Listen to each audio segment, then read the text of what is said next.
George Soros, gran magnate internacional que abiertamente milita en las políticas globalistas. Resulta que sus vínculos con el gobierno Sánchez, con Pedro Sánchez en particular, son particularmente llamativos. Ahora está circulando muchísimo por las redes esas vinculaciones. ¿Qué es exactamente lo que tenemos? Vamos a contar lo que tenemos en la mano, lo que sabemos como hechos objetivos, y luego los comentamos con un especialista. Es esto. Hace solo 24 horas que se ha constituido el nuevo gobierno de Pedro Sánchez y ya planea la sombra de George Soros sobre su ejecutiva. Ella es Arantxa González Laya, la nueva ministra de Exteriores. Ha sido la presidenta de la Fundación International Gender Champions, una plataforma que se define así en su página web. Es una red de liderazgo que reúne a tomadores de decisiones femeninos y masculinos decididos a romper las barreras de género y hacer de la igualdad de género una realidad laboral. A finales del año pasado, la Fundación de González Laya recibía un premio por sus proyectos innovadores de la plataforma Paris Peace Forum. Mirando la página web de esta plataforma, encontramos que uno de sus socios estratégicos es la Open Society Foundations, una fundación que pertenece a George Soros. Pero la relación del PSOE con el magnate George Soros no es nueva. En septiembre de 2019, Sánchez se reunía en Estados Unidos con varios fondos de inversión de Wall Street, entre los que se encontraba el de Soros. De hecho, Sánchez tuvo la oportunidad de hacerse un selfie con el hijo del magnate, Alexander Soros, asistente a la reunión y que trabaja en las empresas de su padre. A los pocos días de este encuentro, uno de los fondos de Soros aterrizaba en Indra, una empresa con participación del Estado con una posición bajista. En noviembre, el fondo de Soros desaparecía de Indra, tras haberse revalorizado más de un 21% en bolsa. En junio de 2019 era el propio George Soros el que acudía a una reunión secreta en el Palacio de la Moncloa para verse con Pedro Sánchez. Quien sí ha mostrado sus encuentros con George Soros es Josep Borrell, que publicaba una foto de una comida con el magnate para debatir sobre la migración. ¿Y para qué? Bueno, pues esta es la cuestión que precisamente queremos preguntar a don Juan Antonio Castro. Muy buenas noches. ¿Qué tal? Autor de un libro que se llama Soros rompiendo España, editado por Homo Legens, y que ha sido, hasta donde yo sé, últimamente el único libro que se ha acercado a este personaje y a su influencia aquí. Vamos a ver, ¿cuánto hay de influencia real y cuánto hay de teoría de la conspiración? Bueno, yo creo que desde el momento en que Soros actúa, que es ya décadas, no hay que olvidar que estamos hablando de 32.000 millones de dólares invertidos a lo largo de varias décadas, dan para mucho, invirtiendo en ingeniería social, en ingeniería moral y en ingeniería de inteligencia. Porque no olvidemos que también está ligado a grandes grupos y movimientos de inteligencia, a países que desde el exterior también influyen. Entonces, conspiración, yo creo que ninguna. Desde el momento en el que las pruebas que se aportan son reales y vienen de una visión de fuentes abiertas, en las que no ha habido ningún agente secreto que se ha dedicado a sacar papeles de ningún sitio, son las fuentes que hay, son las fuentes que existen y son contrastadas. Entonces, de conspiración no hay nada. Lo que yo creo es que hemos entrado en una fase a nivel mundial en el que el globalismo totalitario ha dado la cara. Y con Soros el globalismo totalitario da la cara y se enfrenta a los que nos hemos quedado del otro lado, que resulta que somos los únicos demócratas abiertos, que entendemos las cosas, que tenemos la libertad de expresión y que no permitimos que ningún totalitarismo intente controlar y más hacer ingeniería social. ¿Por qué totalitario? Ellos hablan en nombre de la libertad y la democracia, de los valores ilustrados, en fin. Desde luego, eso es lo que dicen, ¿no? Y siempre es el juego ese de la reflexividad de Soros, que le gusta jugar con los contrarios, como el mentir y la mentira y la verdad, ¿no? Pero realmente, ¿qué son las revoluciones de color? Son golpes de Estado. Hay que recordar que las revoluciones de color de las que habla Juan Antonio Castro son, por ejemplo, la Revolución Naranja en Ucrania, la de Ucrania, la de Georgia, etcétera, ¿no? Egipto, la primavera árabe, las propias revoluciones que va a haber en Estados Unidos si pueden derrocar a Trump, las revoluciones en África, Burkina Faso, Senegal, derroco a este gobierno para quedarme con sus minas, entonces ya son mías y no son de otro. Ese es un poco el fenómeno. Entonces, cuando hablamos de totalitarismo, porque hablamos de ingeniería social, y cuando se toma en rehén a la sociedad civil global para pagarle dinero y que haga lo que nosotros queremos, yo llamo eso totalitarismo. Y decir otra cosa es absolutamente engañar a la gente. Esas palabras de filantropía de Soros ya está bien. Vamos a hablar de la cuestión específicamente española. Hace unos meses contábamos aquí el asunto de la frontera del Tarajal en Ceuta. ¿Se acuerda usted? Cuando la policía tuvo que reprimir la entrada por mar de inmigrantes que en lugar de ir por la valla se habían lanzado al agua para que les acogieran. Bien. Se hizo sobre eso un documental, y mire usted por dónde el documental lo financiaba, entre otros, una fundación de Soros, cosas particulares. Bueno, vamos a ver, ¿cómo funciona? Es decir, dos planos, digamos. Por una parte, hay una influencia ideológica evidente. Por otra parte, hay una cercanía personal que llama la atención. Los encuentros de Pedro Sánchez con Soros, por ejemplo, claro, en fin, son una cosa bastante insólita en la política española. Yo creo que al gobierno y en el gobierno si miramos ministro por ministro, y yo he hecho el ejercicio, he empezado a hacer el ejercicio, y resulta que hay una serie de ministros que son los que tienen más proyección internacional, yo diría, que están absolutamente ligados a Soros. Y voy a citar algunos. El propio presidente del gobierno, Sánchez, Pedro Sánchez, ha estado en el NDI, que es el NDI, el National Democratic Institute, que es el National Democratic Institute, el que estuvo al lado de la NED y de la Agencia de Cooperación Americana e Inglesa en las revoluciones de color y en los golpismos de Estado de las ex-repúblicas soviéticas. Es decir, pertenece en su currículum que ha estado en el NDI, y el NDI está financiado también por Soros, actuando de esa manera golpista en el mundo. Hablamos de totalitarismo por eso. Pero Sánchez además se niega a aceptar en el Comité de Transparencia que se hable de lo que habló con Soros. Cierto, es muy importante decir lo que habló con Soros, sí, porque es que en Ucrania el señor Soros metió 1.000 millones de dólares para controlar al gobierno. Y se supo, y hay papeles y emails. Eso está absolutamente claro. Open Society trabajó con el Departamento de Estado americano para controlar Ucrania. Cuidado, me gustaría saber cuáles han sido como español las conversaciones de mi presidente con un señor que se dedica a comprar países y a controlar estados. No digo que lo haya hecho, pero me gustaría saberlo. Y luego es negar siempre la evidencia, ¿no?, de que le ha visto o no le ha visto. Segunda persona, González Laya, ministra de Asuntos Exteriores. Aquí lo único que hay es, pero es verdad, y es así como funciona Soros. Soros financia atomizadamente a fundaciones que financian fundaciones que financian fundaciones. Entonces nunca hay manera de decir, es que está financiada por Open Society. No, la señora González Laya tiene, como se ha dicho en el documental, preside una fundación que ha sido galardonada, apoyada de todo tipo por una fundación de Soros. Punto. De ahí a que sea absolutamente la línea de Soros o no, pues no lo sé, pero ahí están los hechos. No estamos hablando de conspiranoias. Teresa Rivera, es un tema muy interesante. Hay un email que está circulando, que ha circulado desde hace ya meses en Internet, que fue hackeado en los famosos hackeos de los emails de Hillary Clinton. Y hay un email escrito por Teresa Rivera al señor Podesta. El señor Podesta es del Center for American Progress. El señor Podesta es el socio de Soros. El señor Podesta es el jefe de la Casa Blanca, el jefe de la campaña de Hillary y de Bill Clinton. Cuando una señora Teresa Rivera escribe en el 2015, nuestro secretario general, que va a ser presidente en diciembre, me gustaría que lo recibiera Bill o Hillary, aunque fuera 10 minutos, y eso indica que esta persona, Teresa Rivera, ha jugado el papel de enlace, seguramente, entre Estados Unidos, el grupo demócrata, Obama y todo el grupo sorosiano. Quiere decir que nadie ha hablado de Teresa Rivera, pero yo creo que Teresa Rivera tiene un lazo muy importante y se le deben muchos favores a nivel de presidencia del gobierno. Y otra persona que quería mencionar, Manuel Castells. Manuel Castells es uña y carne escribiendo académicamente con Soros. Tiene cantidad de publicaciones, pero lo peor de Manuel Castells, yo diría que eso sí hay que tenerlo en cuenta, es que pertenece, junto con Soros, a la Open Democracy. Y no sé si recordaremos todos que Open Democracy es uno de los think tanks más agresivos contra España que hubo en la época del referéndum, donde tacharon que España no era un Estado de Derecho, donde escribieron Open Democracy una carta firmada por cantidad de profesores a Tusk, a Timmerman, ¿no?, diciéndoles que España no era Estado de Derecho y que nuestra policía era brutal y que había que acabar con esta y que no había que meter en la cárcel ni juzgar a Cuixart y a los demás. Entonces, que nos expliquen, Teresa Rivera, la ministra, que nos explique Manuel Castells también, si no tienen nada que ver con un think tank en el que participan plenamente junto a Soros. Entonces son esos paralelismos, ¿no? Y finalmente la vicepresidenta Carmen Calvo.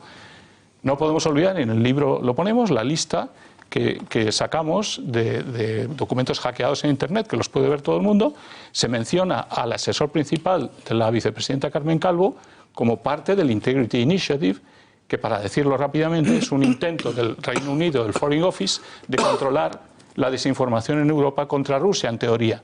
Pero para lo que sirvió la desinformación esa fue para poner el velo ruso sobre el tema de Soros y tapar lo que realmente Soros y la cooperación inglesa-americana juntas y la OTAN han hecho en Cataluña. Y eso se dice muy claramente en el libro. Entonces, Carmen Calvo, sí, la vicepresidenta, tiene un asesor que hasta ahora nadie ha negado que forme parte de este grupo, que además Soros está ligado a ese grupo de inteligencia a través de Political Capital, donde participa. Y así podríamos ir para hablar del Instituto Elcano, del señor Charles Powell y de un montón de gente que tenían que haber defendido a España en su momento en primera línea, como tenía que haber hecho Elcano, y no lo hizo porque seguramente, no es que lo niegue él, está en la lista de la gente que está trabajando para este grupo del Foreign Office. Vamos a ir por partes porque nuestros contertulios querrán preguntar, pero como tenemos poco tiempo, os rogaría que las preguntas fueran muy breves. Román Cendoya le señalaba antes, en primer lugar, porque él trabaja habitualmente en el mundo hispanoamericano, donde la influencia de las redes Soros es muy intensa. Exactamente, el libro, enhorabuena, es buenísimo, merece la pena leerlo, hay que comprarlo y además se lee de un tirón porque uno siente que Open Society es como la organización Electra, los malos de James Bond. Sí. Siempre con James Bond está Electra. Bueno, pues Soros es Electra y se explica muy bien en el libro. Y la reflexibilidad es la construcción del mundo a través de la posverdad. Manejan como nadie las palabras bonitas, sociedad abierta, sociedad... Y es el capitalismo radical más duro que uno puede leer, en el que encima está involucrada la izquierda con su agenda social. A mí me llama mucho la atención porque en América Latina lo que se pone de Cataluña está pasando ahora en Perú, lo que podía ser aquí la DX Technology, allí es IDL Reporteros, lo podemos ir aplicando en distintos países el mismo modelo que es el de la revolución de los colores que ya hablabas antes y que en lugar de ser pacífica siempre termina con violencia porque es el fallo que tiene este modelo en el que él invierte muy poco dinero pero se lo lleva todo. Y a mí lo que me gustaría es preguntarte sobre la presencia de la DX Technology en el que se juntan Roures, Soros, la familia Carulla, aparecen los del Pino, Koplovich, Abelló, Gala. Una confabulación de ricos a los que tienen a su servicio a todos estos progres que estamos teniendo ahora como gobierno moderno y progresista al servicio de los capitalistas más capitalistas y gordos de este mundo. Entonces, completamente. Cuando ellos atentan, como a través de esta sociedad que la venden, que es fundamental el día de las elecciones, el señor Soros no está cometiendo una serie de delitos en España, que al igual que en Hungría, en Polonia y en otros países, ya no puede ir y se le ha echado. ¿Se podría proceder, obviamente el gobierno no, con estos ministros que nombrabas, pero partidos políticos, a proceder penalmente contra este señor y quitárnoslo de encima? Absolutamente, yo creo que se puede. Y de hecho, cualquier asociación o partido político que quisiera hacerlo, debería hacerlo. Uno se extraña que en el juicio el juez Marchena haya llamado solo hasta un cierto límite de responsabilidades, pero que los que estaban financiando a esos responsables no hayan aparecido por ahí. Yo digo siempre que un día se juzgará a Soros en España, cuando realmente se llegue al final de los financiadores. Pero ahí están, ¿eh? En la Segunda Guerra Mundial se juzgó muchos años después a la Mercedes, a la Volkswagen y a otras. Se acabará juzgando y DXT Technology es un ejemplo impresionante, ¿no? Es el que organizó el recuento electoral. En él compró Soros las acciones de DXT Technology y las vendió 2 semanas antes para que no se le viera. Es compro y quito la mano, ¿no? Y así ha pasado con todo. Entonces, esa es la forma de actuar. Y luego lo que decía es muy interesante de la izquierda. Esto no es la izquierda. Esto no es la progresía. Esto es el totalitarismo más bestial, sí, capitalista. Total. Los socialistas y los comunistas y la izquierda extrema en España se ha ido del lado del capital. Pero es que les han abrazado Rockefeller, Rothschild y Soros. Sí, sí. O sea que mientras no entendamos que esto se trata de una izquierda abrazada al gran capitalismo y que es ese gran capitalismo junto con ellos los que manipulan las cuerdas ahora y los que controlan a Pedro Sánchez y a nuestro gobierno, mientras no comprendamos que esos son y son totalitarios porque controlan el capital y tienen muchas ganas de controlarlo y saber cómo hacerlo, no habremos entendido nada. Miguel Durán quería preguntar, Fernando Paz también, Luca Costantini también. Os ruego brevedad en las preguntas, por favor, que así dará más tiempo a... Luca. Pues para la mayor brevedad yo no voy a hacer ningún exordio porque tampoco soy experto en la materia. Oí tu vídeo de unos 14 minutos el otro día mientras venía de Madrid, iba de Madrid a Barcelona.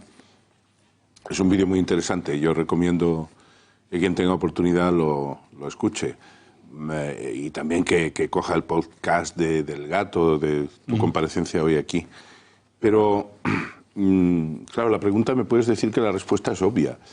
Sin embargo, como te la pregunto, te la hago concretamente en relación a España, ¿cuál es la explicación, a tu modo de ver, según tu criterio, de que un tema tan lacerante y tan claro como este no tenga, sin embargo, prácticamente ningún eco en los medios de comunicación convencionales? Y la segunda pregunta que te quiero hacer, también de forma muy directa, es, cuando te enfrentas denunciando una cosa así, ¿no te tiembla un poco el alma?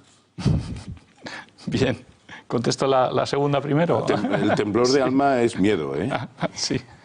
No, bueno, yo creo que estoy ya en una edad y he estado 20 y tantos años en Naciones Unidas, soy profesor de universidad, estoy prácticamente a unos años de jubilación, aunque no me jubilaré jamás, no me pueden quitar nada.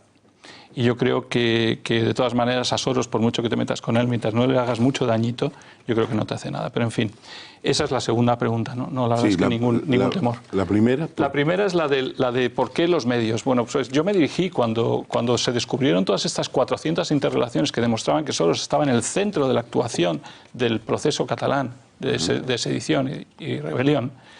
Cuando me encontré con eso, se llevó al juez Llarena y se llevó a la policía, a la UDEF. Y, por supuesto, se llevó a los periódicos principales. Pero es que nos encontramos con un portazo. ¿Cómo no va a dar un portazo el país que el grupo Liberty le salvó con 600 millones en el 2010? ¿Cómo no va a dar un portazo?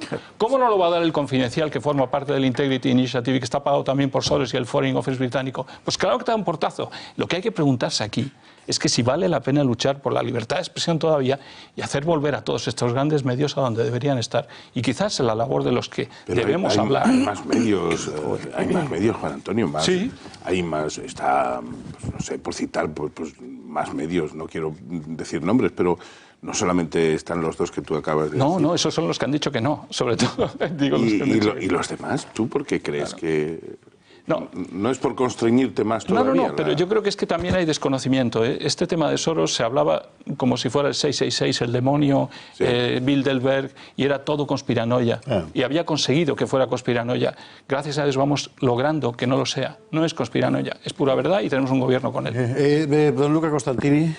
Bueno, yo quería saber si, porque no ha salido de momento, pero si entre Soros y en este caso Podemos, que es el socio de gobierno del PSOE, pues hay algún tipo de relación.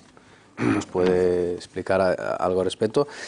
Y el papel de Soros con respecto a la Unión Europea, porque si bien hemos hablado de que España, bueno, hay un interés, pues, una actividad, digamos, por ejemplo en el tema catalán, de alimentar cierta tensión, me gustaría saber cuál es la posición de este hombre y de su grupo que él capitanea con respecto a la Unión Europea.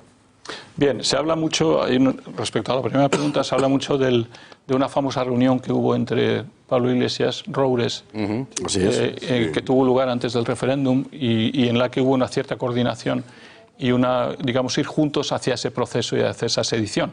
O sea que, y luego no olvidemos también que Soros es el gran financiador de Occupy Wall Street, que es un movimiento parecido al de Podemos, y seguramente hay demostraciones también de que tiene una relación directa. A través, hablemos de Bolivia, Venezuela y todo lo demás. O sea, el dinero no se lo da directamente, seguramente, y no estoy diciendo aquí que se lo dé, y no lo estoy afirmando, pero que a través, como hace siempre Soros, fundación a fundación, termina uno por un país y el país termina dándotelo. Yo sí creo, pero si es que la izquierda no es izquierda ya, estos señores están jugando con el capital. Noelia Combreda, por favor. Sí, bueno, este señor yo le veo una fijación a Europa. Sí, ¿Cuál es esa fijación? Sí. ¿Es tema financiero?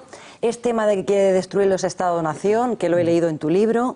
Me gustaría que nos explicaras un poquito esto. Si tiene que ver con financiación en el separatismo catalán, vasco, o si también tiene que ver algo en el movimiento 15M. Es interesante. También se une con la pregunta de la Unión Europea, que no había contestado. Sí. El control en este momento de la Unión Europea y de sus instituciones por parte de Soros, sus fundaciones e incluso europarlamentarios, hay 200 en la legislación anterior, en la legislatura anterior de europarlamentarios, 226 alineados con Soros, de los cuales 24 españoles, y de esos 24 el 85% Partido Socialista, Izquierda Unida y Podemos. Quiere decir que los alineados con Soros son esos, ¿no? Ha conseguido a través del Consejo Europeo de Relaciones Internacionales, de Friends of Europe y de una serie de think tanks importantísimos en Bruselas controlar a la Comisión. Controla la mayoría del pensamiento y de la opinión.